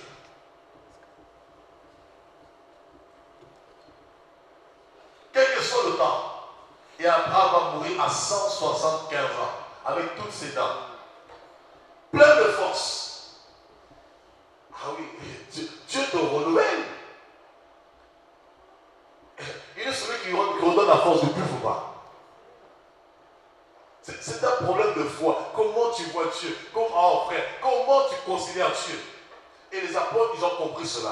Après avoir vécu tout ça, lorsqu'on va les empêcher maintenant de parler de Jésus, ils vont dire, jugez vous-même. Qu'est-ce qui est plus sage? Obéir aux hommes ou obéir à Dieu? Même si vous nous frappez, ce n'est pas grave. Il a déjà dit, ne craignez pas celui qui tue le corps, mais craignez plutôt celui qui tue l'âme. Donc, quelque chose qui peut m'arriver, je sais des choses, avec mon Dieu, je suis plus que vainqueur. Je veux te dire ce matin, quel que soit le temps qui perdure, quelle que soit la promesse que Dieu t'a faite, et le temps qui perdure, une chose est sûre, au temps marqué par Dieu, Dieu agira. Au temps marqué par Dieu, Dieu va se révéler. Au temps marqué par Dieu, Dieu opérera dans ta vie. Mais le plus important pour toi, c'est de ne pas quitter la barque. Beaucoup de gens quittent la barque à cause des difficultés. Beaucoup de gens quittent la barque à cause de la nuit. Il y a tellement une oppression. Il est tellement combattu par les démons. Une oppression au niveau des satanistes. Une oppression au niveau des sorciers. À cause du temps qui perdure. Dieu t'a fait une promesse. Tu n'as pas reçu la maison. Tu n'as pas reçu la voiture. Or, la Bible dit, si une promesse tarde, attends-la, elle s'accomplira. Car elle ne s'accomplira pas, et elle ne s'accomplira pas. Oh non, elle s'accomplira, certainement. Car elle s'accomplira, et elle s'accomplira, Habakkuk 2, et elle s'accomplira certainement. Si la promesse de Dieu tarde, attends la promesse. 2 Timothée 2,13 nous dit, celui qui a fait la promesse, il est fidèle et il ne peut jamais se renier lui-même, car il est soumis lui-même à sa parole. Sa parole ne retourne pas à lui, sans avoir fécondé, sans avoir accompli sa volonté. Sur dans cela, Dieu devient menteur. Or, le livre de Nombre nous dit, Dieu n'est pas un homme pour mentir, et encore moins le fils d'un homme, un petit enfant, pour se repentir. Car ce qui promet, il a aussi le pouvoir de l'accomplir. Ce que sa bouche dit, ça va l'accomplir. Même si tes yeux ne voient pas, mais à cause de toi, Dieu peut amener à l'existence les choses qui n'existent pas, les choses que les hommes n'ont jamais vues, les choses qui ne sont jamais monté dans le cœur de l'homme, des choses que les cieux n'ont jamais vues, mais à cause de toi, parce que tu es son élu, Dieu peut le faire. Amen, amen, amen.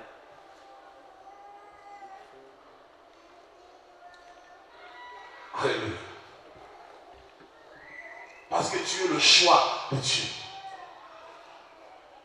Et beaucoup quittent la barque à cause des épreuves. Tellement ça perturbe. Tu quittes la barque, tu quittes le ministère, tu quittes le service avec Dieu, tu quittes ton activité avec Dieu, tu quittes ta consécration avec Dieu. Frère, tu ne peux pas aller loin avec le Seigneur. Parce que Dieu t'oblige à demeurer dans la barque. Et Jésus les a obligés à monter dans la barque. Paul dit, si je ne prêche pas l'évangile, je n'ai pas le choix car cela m'a été imposé. Dieu l'a obligé. Et tu n'as pas le choix que de servir le Seigneur. Depuis le jour où tu l'as rencontré, tu ne peux plus faire marche arrière. Donc quelque part, tu es obligé aussi. Donc ce matin, Dieu t'oblige à rester dans la barque. Amen. Parce que tu as fait, de toute manière, tu as fait une grosse erreur d'entendre ce matin ce que je dis.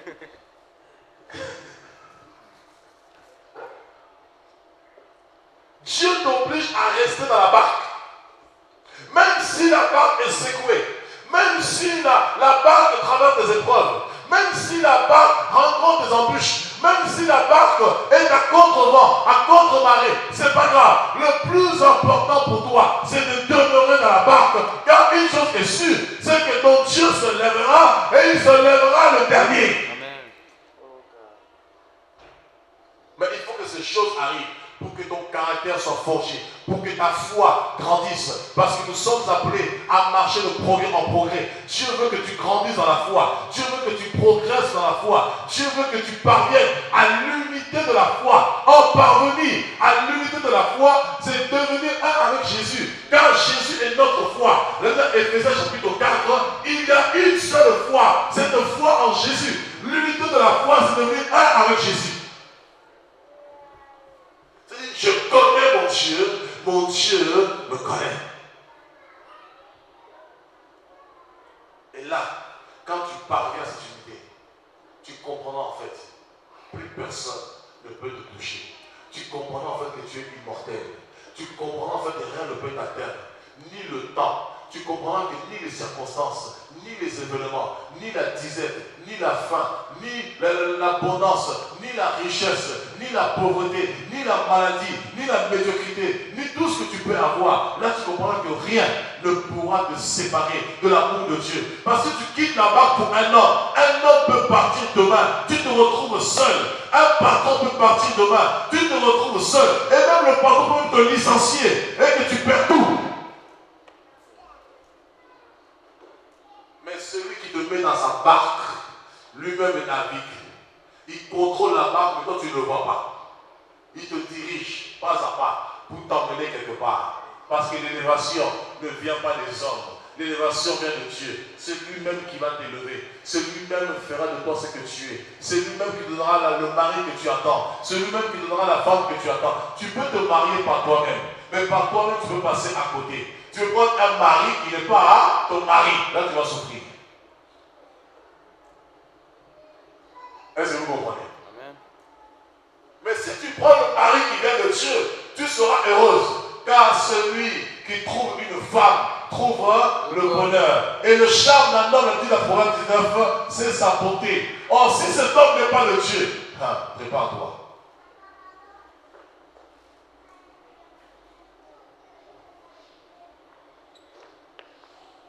Amen. C'est pourquoi la Bible dit quoi que vous fassiez. Faites tout au nom de Jésus. Dans Colossiens 3, 17. C'est-à-dire, mettez toujours Dieu au centre.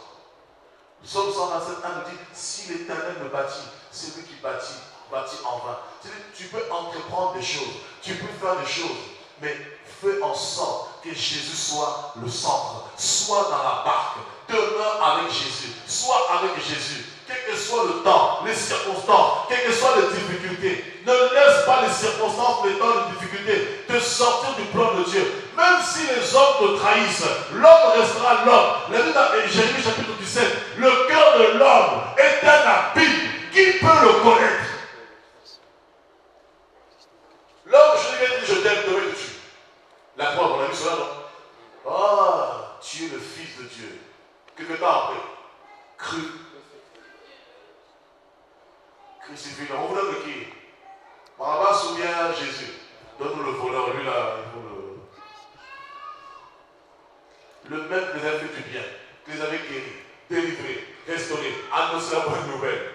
C'est le même qu'ils ont pris, ils ont crucifié. C'est le cœur de l'homme. Même si l'homme te fait du mal, est-ce que c'est un homme qui t'a sauvé? Est-ce une femme qui t'a sauvé? L'important pour toi, c'est de demeurer dans la présence du Seigneur. C'est de demeurer dans la barque. C'est de demeurer au pied du Seigneur comme Marie. C'est de demeurer dans sa présence. Ne sors pas de la présence de Dieu. Tu vas regretter. Tu vas perdre beaucoup de temps. Tu vas tourner en rond. Beaucoup de gens ont perdu beaucoup de temps de leur marche avec le Seigneur. C'est parce qu'ils ont fait des choix qui n'étaient pas dans la volonté de Dieu. Ils ont fait des choix qui n'étaient pas dans la pensée de Dieu. Et ils vont perdre du temps. Ils vont se fatiguer. Ils vont s'user. Et quand tu vas te réveiller, tu te rends compte que tu as perdu beaucoup. Mais heureusement qu'avec Dieu, c'est jamais trop tard. Parce qu'il est celui qui restaure les années volées par le secret. Il est celui qui restaure ta vie. Parce qu'il est le Dieu de la restauration. Ce que tu as perdu, il est capable non seulement de te le redonner, mais de le redonner au centuple. Comme Job qui avait tout perdu, il va le redonner au centuple. Amen. Mais l'important, c'est de saisir. C'est-à-dire que si vous entendez sa voix, n'endurcissez pas.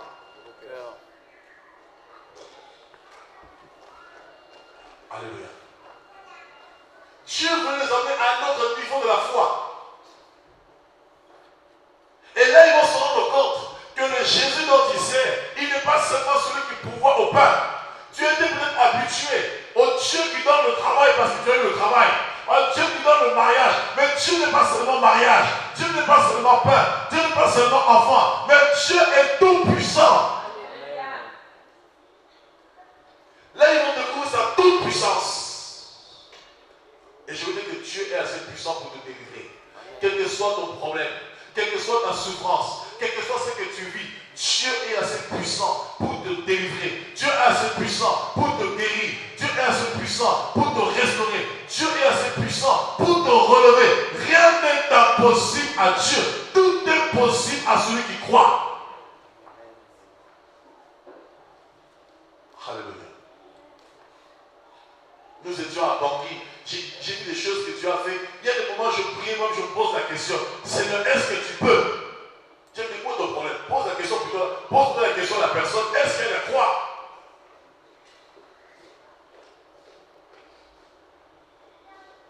Et j'ai compris en fait notre Dieu.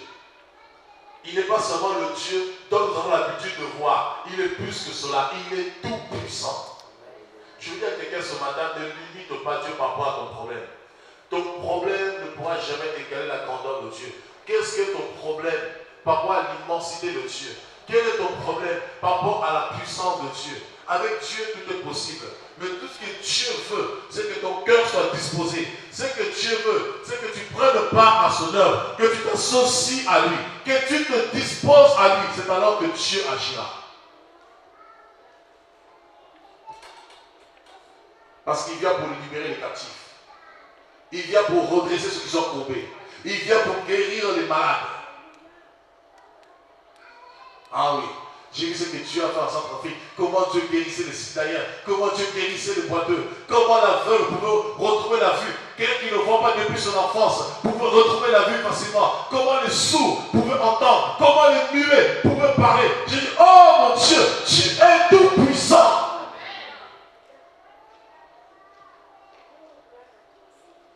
Et c'est là où tu comprends que Dieu est capable de tout. Mais c'est d'apprendre comment toi tu vois Dieu. Quel est ton petit problème devant l'immensité et la grandeur de Dieu?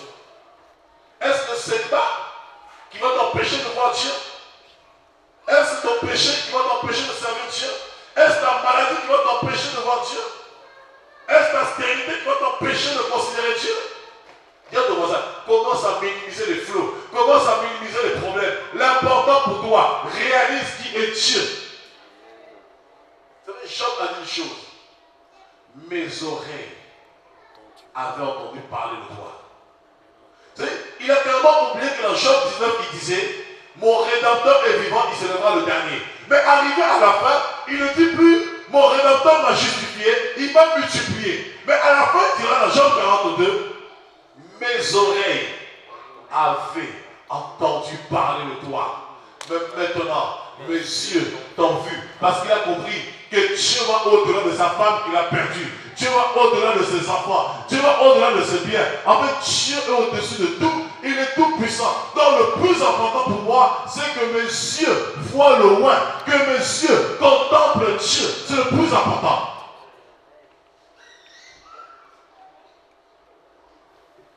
Dieu ne veut pas seulement que tu l'entendes. Il veut que tu le vois. Comment voir Dieu? C'est vivre Dieu. Lorsque Dieu devient une vie en toi, lorsque Dieu devient la vie en toi, c'est alors que tu commences à voir Dieu, tu commences à voir ses œuvres, tu vas commencer à proclamer les œuvres de Dieu, les bontés de Dieu, la gloire de Dieu, la grandeur de Dieu, la puissance de Dieu. Parce que Dieu veut se révéler dans ta vie et Dieu va se servir de tes faiblesses pour les transformer en force. Ah oui, frère. C'est pourquoi il prend les choses faibles, les choses viles. Ton péché qui domine sur toi, la maladie qui domine sur toi, les combats qui dominent sur toi. Dieu va s'en servir pour basculer les choses, pour te ramener dans la gloire, pour te ramener dans l'excellence, afin de changer ton statut, afin de changer ta situation, afin de transformer ta vie et que tu réalises que tu ne peux rien de toi-même, mais que celui qui peut tout accomplir en toi et en tous. C'est quoi l'apôtre Paul dit, nous portons ce trésor en nous, les vases de terre que nous sommes. Tu es un vase de terre, mais en toi c'est pas un vase de terre, en toi c'est un vase d'or, en toi c'est un trésor, en toi il y a le lion, en toi il y a l'agneau, en toi il y a le pain de vie, en toi il y a l'eau. Tout ce dont tu as besoin se trouve en toi. En fonction de ton problème, il devient lion. En fonction de la situation, il devient agneau. En fonction du besoin, il devient l'eau, il devient pain. Il est tout. Alléluia. Amen. Dis à ton voisin, je verrai Dieu. Tu n'aie pas peur, je verrai Dieu. Mes yeux le verront. Parce qu'il est celui qui change ta vie.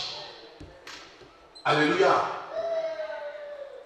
Dieu t'emmènera à une autre dimension. Dieu t'emmènera à une autre connaissance, à une autre révélation. Dieu t'emmènera dans un autre champ. Parce que la Bible dit, élargis, c'est un nom, Isaïe 54, élargis, c'est un nom, élargis l'espace de ta tente. Dieu veut t'élargir. Ça veut dire quoi? Dieu veut ta croissance. Dieu veut que tu accomplisses des prodiges. Dieu veut que tu accomplisses des exploits. Dieu veut que tu croisses. Dieu veut que tu évolues. Dieu veut que tu progresses. Dieu veut, oh frère, que tu débordes, que ta coupe déborde, frère. Oh, une coupe qui déborde, ça veut dire qu'il n'y a plus de place, mais ça continue.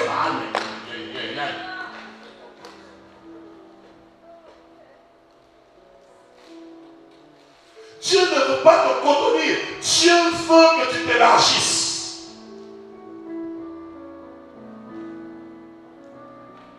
Pour que tu deviennes une source de vie pour des personnes. Pour que tu deviennes une source de bénédiction. Pour que tu deviennes un sujet de grâce. Tu deviennes un sujet de paix. Un sujet de jouissance. Un sujet de bonheur. Un instrument entre ses mains. Et je veux dire à quelqu'un ce matin, tu es l'instrument que Dieu a choisi. Ce n'est pas des pierres que Dieu choisit. Non, non, frère, ce n'est pas des pierres mortes que Dieu choisit. C'est des pierres vivantes précieuses, choisies par lui-même. Voilà pourquoi il t'a attiré en ce lieu ce matin. Parce que tu es la pierre choisie de Dieu. Même si tu es rejeté par les hommes, Dieu te choisit. Il te met à part, il te sanctifie, il te consacre, il te purifie, il te nettoie, il te fait de toi un vase d'honneur. Peu importe ton âge, Dieu se servira de toi pour amener la restauration dans ta famille. Dieu se servira de toi pour toucher ton foyer. Dieu se servira de toi pour toucher ta famille. Dieu se servira de toi pour toucher tes amis. Dieu se servira de toi pour parler à ta nation. Dieu se servira de toi pour interpeller les nations. Dieu se servira de toi pour révéler sa gloire.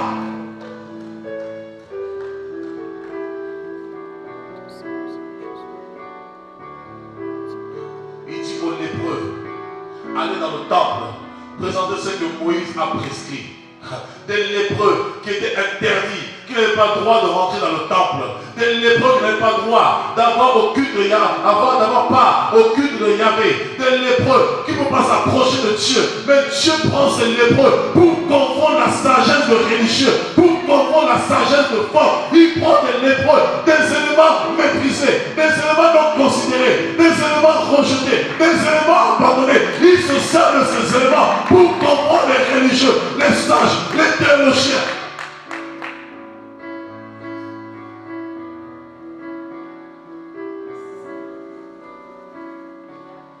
Ta vie aussi est un sujet de gloire.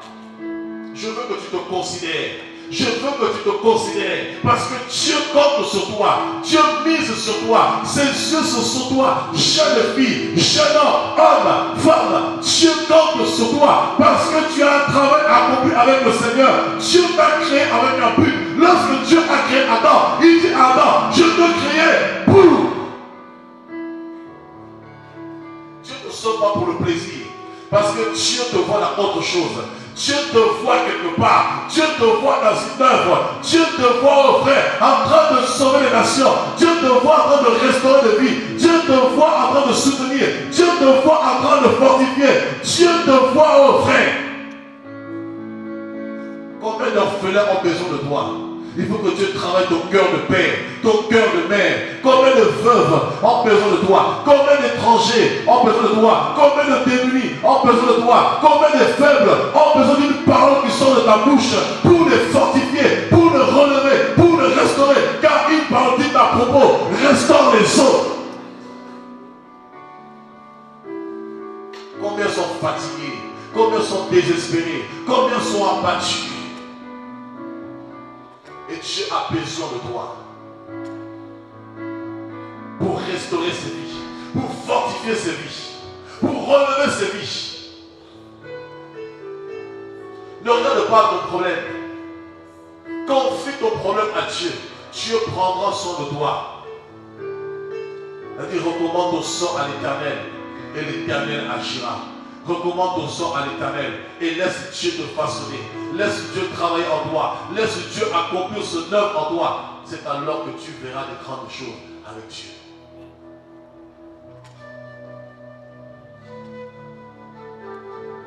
Oh oui frère, si tu n'avais pas dû prier à ses yeux, Dieu ne permettra pas jusqu'à présent que tu vives.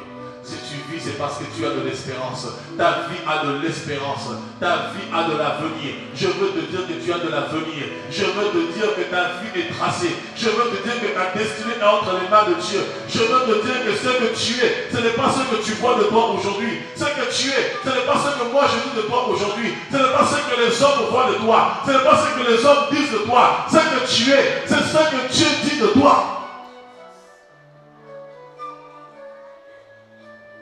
Parce que ce que tu seras n'a pas encore été manifesté. Aujourd'hui, on peut te voir faible, mais demain, Dieu te voit dans la force. On peut te voir pauvre aujourd'hui, Dieu te voit dans la richesse. On peut te voir vil, Dieu te voit sage. Oh frère, ce que tu seras n'a pas encore été manifesté. Ne regarde pas ce que tes yeux voient. Commence à voir comment Dieu te voit. Dieu te voit dans la hauteur, Dieu te voit dans la grandeur, Dieu te voit dans l'excellence, Dieu te voit dans le succès, Dieu te voit dans la réussite. Même si toi qui ne fécondes pas, Dieu dit, réjouis-toi. C'est ce qu'on appelle stérile. Oh frère, comment une stérile peut-elle se réjouir? Parce que ce qu'elle sera n'a pas encore manifesté. Mais elle voit ce qu'elle sera et elle commence à se réjouir. Les gens vont se moquer parce qu'ils ne voient pas encore ce que tu seras. Et ils voient le présent. Tes yeux physiques voient le présent. Mais lorsque tu rentres dans l'esprit, tu vois ce que tu seras. Tu vois que d'ici 5 ans, je veux te féconder. Et là, ton âme est dans la joie. Tu commences à te réjouir. Et on dit, mais femme, qu'est-ce qui t'arrive? Je suis dans la joie. Parce qu'un fils m'est donné. peux pas comprendre. Nous n'avons pas le même langage, car les choses de Dieu sont réservées pour ceux qui ont l'Esprit de Dieu. Qui peut comprendre les choses de Dieu si ce n'est que celui qui a l'Esprit de Dieu? J'ai l'Esprit de Dieu en moi. Je comprends la pensée de Dieu, parce que Dieu me voit dans autre chose. Oh mon Dieu. Il y a une activité angélique autour d'elle depuis tout à l'heure.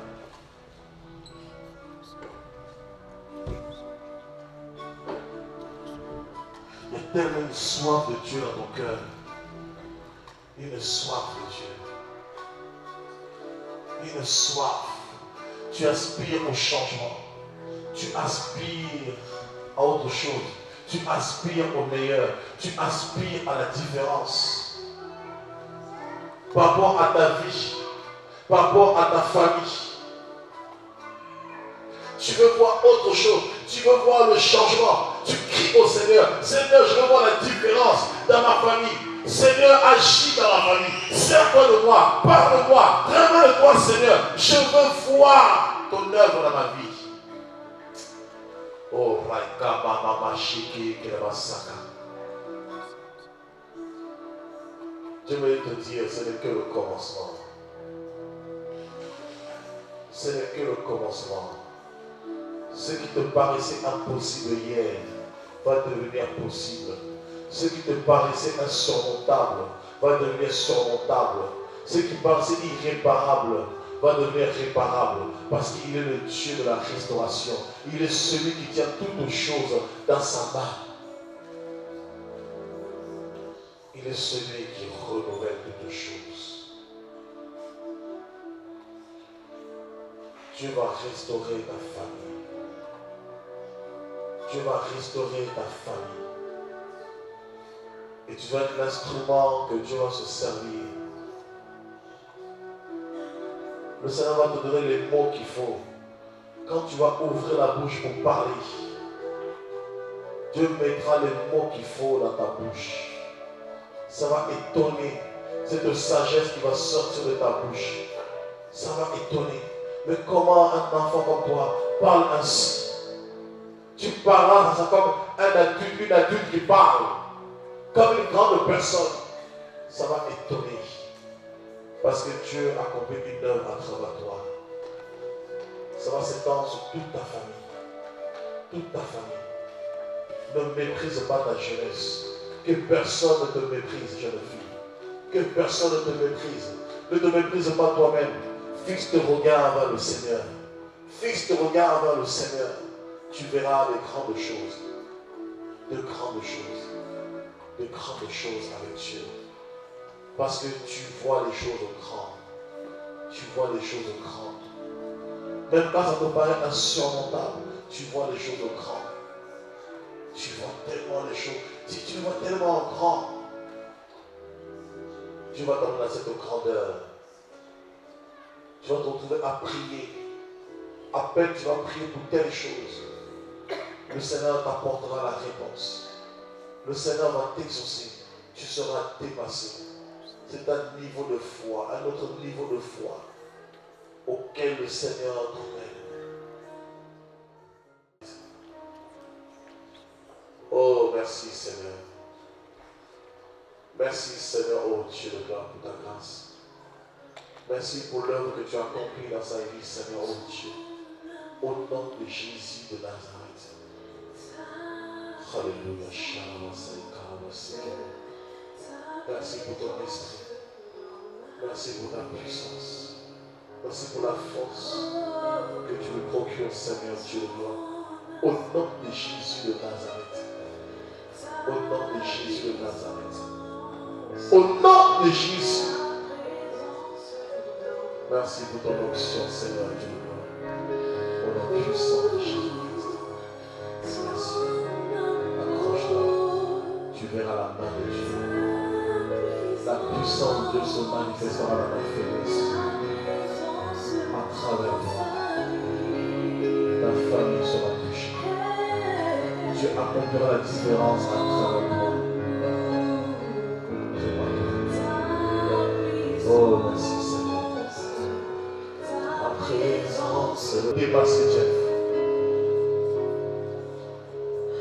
parleras de Dieu comme tu n'as jamais parlé. Ce sera comme une folie.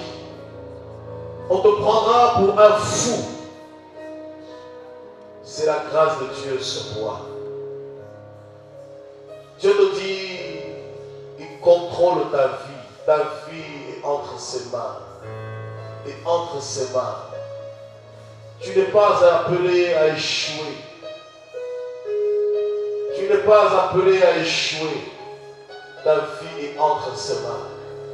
Entre ses mains. Oh oui, tu vas te façonner de plus en plus. De plus en plus. De plus en plus. Les notions sont lui. Oh Jesus, merci. Merci pour ta puissance qui impacte maintenant. Merci pour ton onction qui le saisit maintenant. Au nom de Jésus de Nazareth. Oh, merci, merci, merci, merci, merci. Il y a une onction qui est sur lui. Il y a une onction sur lui. Oh oui. Tu es en train de l'impacter. Oh my God. Ça va être un bulldozer ce jeune homme. Ah oui. Il sera méconnaissable. Méconnaissable. La puissance de Dieu est sur lui. L'onction est sur lui. Le feu de Dieu est sur lui. Tu vas se servir puissamment de ce jeune homme. Oh, oh Jesus. Oh, l'onction sur lui. My God, my God. Oh,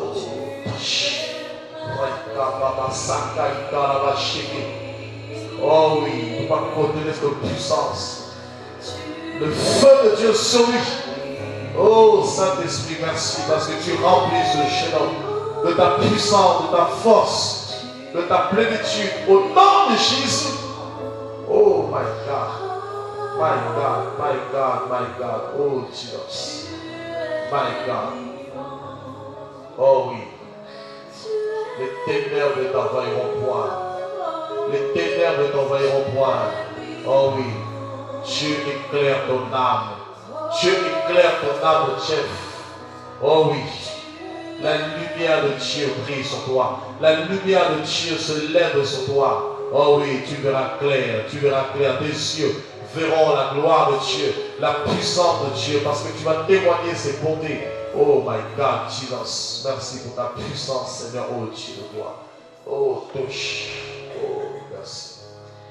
Oh, merci. Merci pour ton onction. Oh my God. Dieu s'accomplira à travers toi. Et ça amènera beaucoup de personnes à l'étonnement. Fils te regarde. Tu vois les désirs de mon cœur. Mais Dieu veut être les délices de notre âme.